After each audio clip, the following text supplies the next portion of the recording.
2 కార్లలో. స్వామి ఏమిటిది అన్నాను. అంతే, ఇంకా అంతమించి ఏం మాట్లాడలే.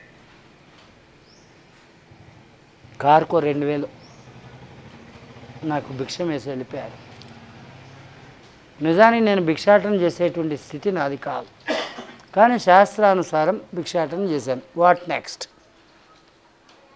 ఉన్మత్త భైరవ. అష్టభైరవులు ఉంటారమ్మా, అందులో ఉన్మత్త భైరవ అనేది ఒకటి ఉంది. ఆ సాధన చేశాను, దాన్ని గెలుచుకున్నాను. What next? హఠయోగం, అది గెలుచుకున్నాను. చెయ్యి ఈరోజు స్ట్రాంగ్గా మారిపోయింది, without any medicine and treatment. ఈ మిరాకిల్ అన్నది ఆ భగవంతుడు చేయగా వచ్చిందే. కాకపోతే ఈ ప్యాడింగ్ అన్నది మాత్రం నాకు తప్పదు. ఈ ప్యాడింగ్ కనుక్కుంటే చెయ్యి గట్టిగా ఉంటుంది, ప్యాడింగ్ లేదనుకోండి కొంచెం ఇలా అయిపోతుంది, కొంచెం కదిలించాలన్న నొప్పి, ఇవన్నీ వస్తాయి. ఈ ప్యాడింగ్ ఉంటే నొప్పి రాదు. ఈ నొప్పి కోసం జనరల్గా ఏం చేస్తారు, డ్రగ్స్ ఏవో వాటి వాడుతుంటారు, సెడేటివ్స్. అలాంటివి ఏమీ లేకుండా with padding I'm getting treatment my self. ఎప్పుడైతే ఈ కంప్లీట్గా ఈ ఎముక కూడా అతుక్కుంటుందో అప్పుడు అన్నం తినడం మొదలు పెడతాను. ఇప్పటిదాకా సంవత్సరన్నర, అంటే 18 నెలలు అయింది అన్నం తినడం మానేసి. మరి ఎక్కడి నుంచి వస్తుంది ఎనర్జీ? వస్తూనే ఉంది, కాస్మిక్ ఎనర్జీ. భోంచేరు అసలు. ఓకే, సో మీరు మీ పర్సనల్ ఎక్స్పీరియన్స్ గురించి బాగా చెప్పారు. మళ్ళీ కమ్ టు సబ్జెక్ట్.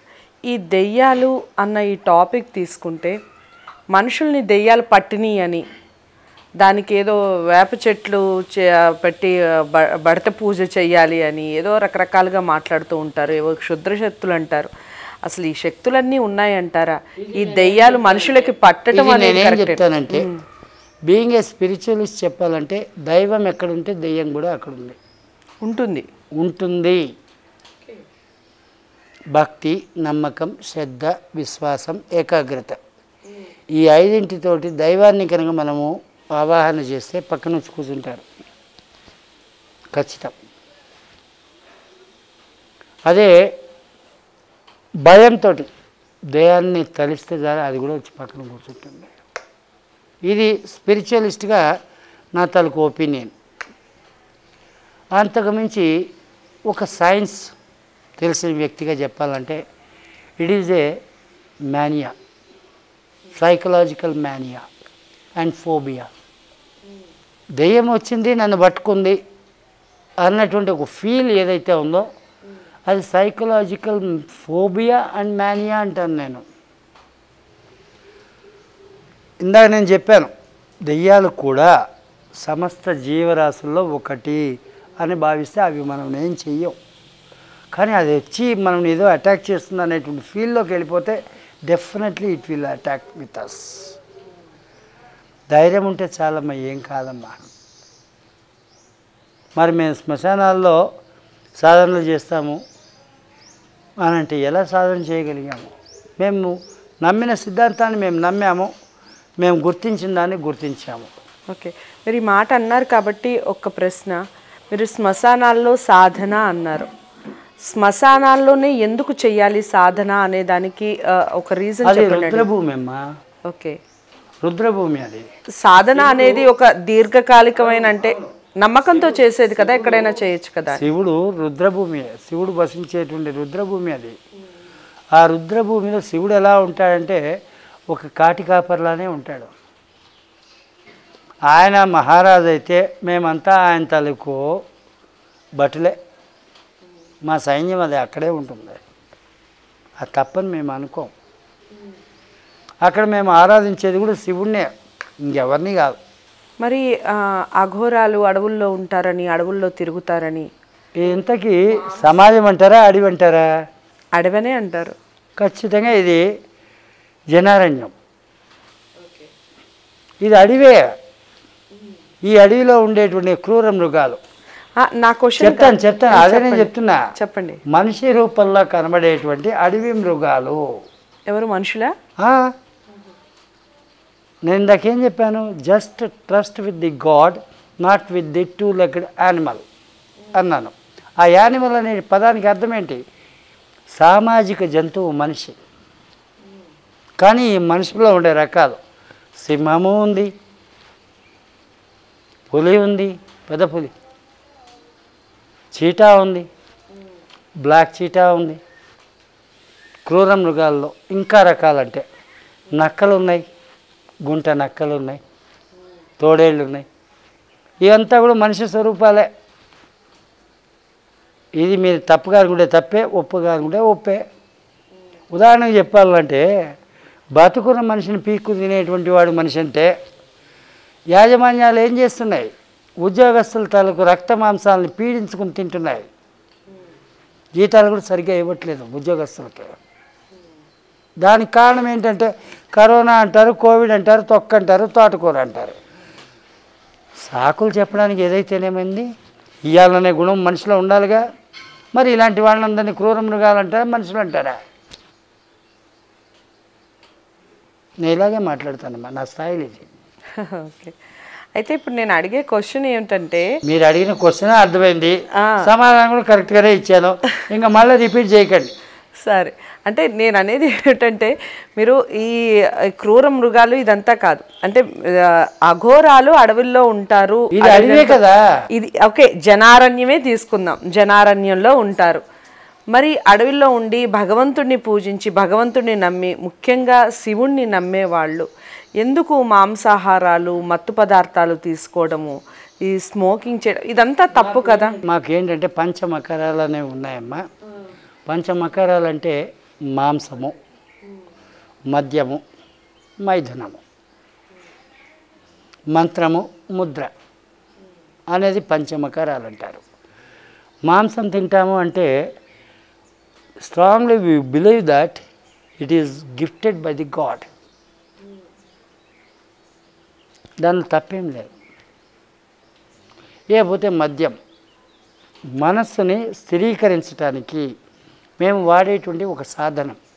మద్యము అంటే మీరందరూ అనుకున్నట్టు లిక్కర్ మాత్రమే అని అనుకోకండి.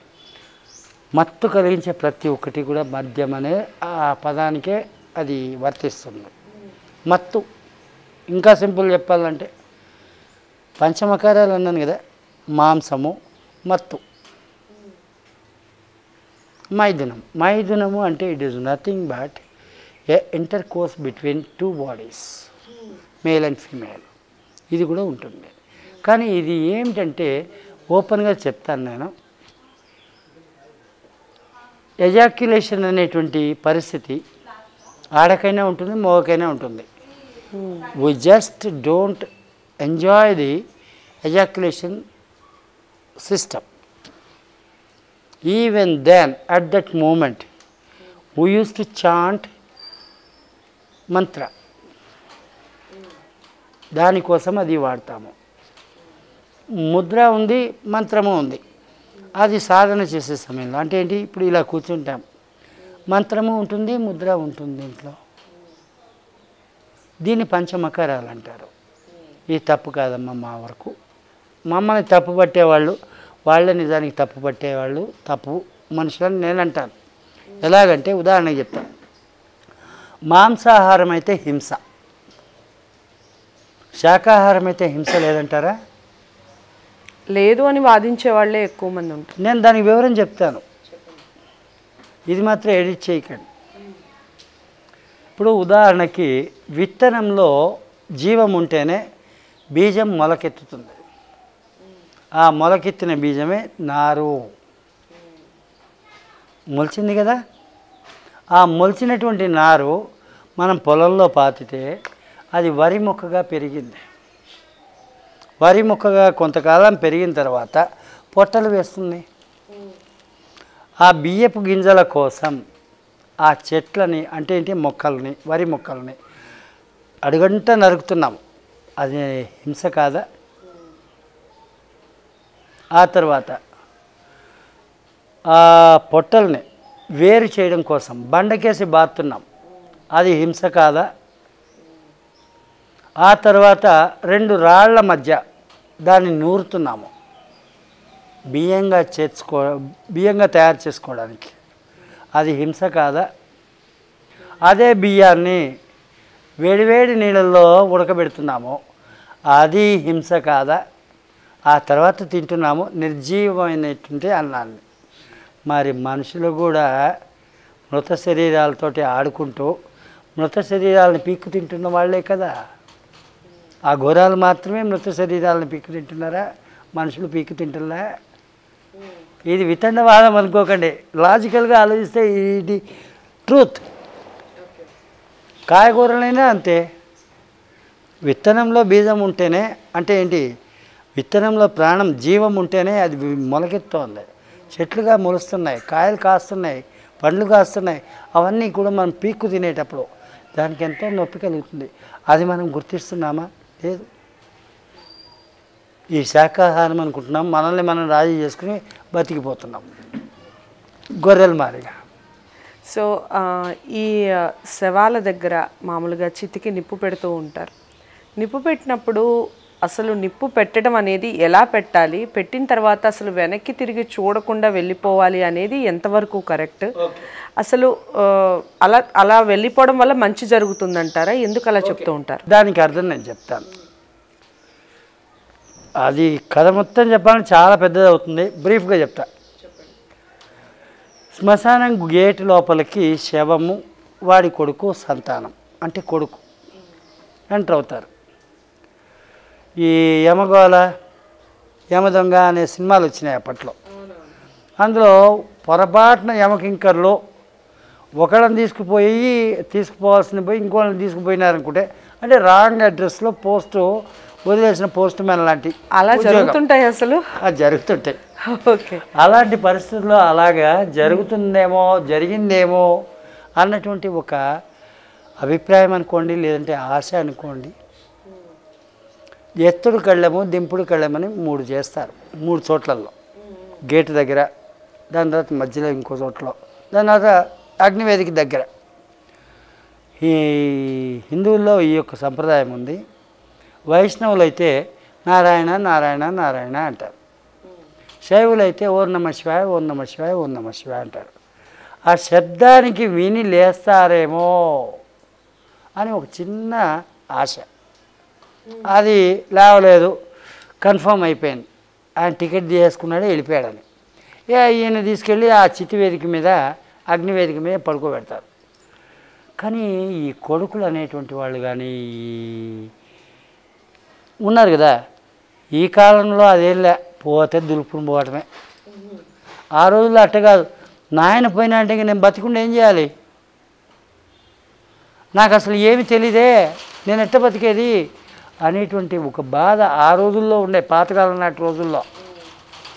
అందుకని చెప్పి వెనక్కి తిరిగి చూడకుండా చితిని ముట్టించి వెళ్ళిపో అని యజ్ఞకర్తలు అంటే బ్రాహ్మణులు, వేదం తెలిసిన వాళ్ళు, శాస్త్రం తెలిసిన వాళ్ళు చెప్తుంటారు.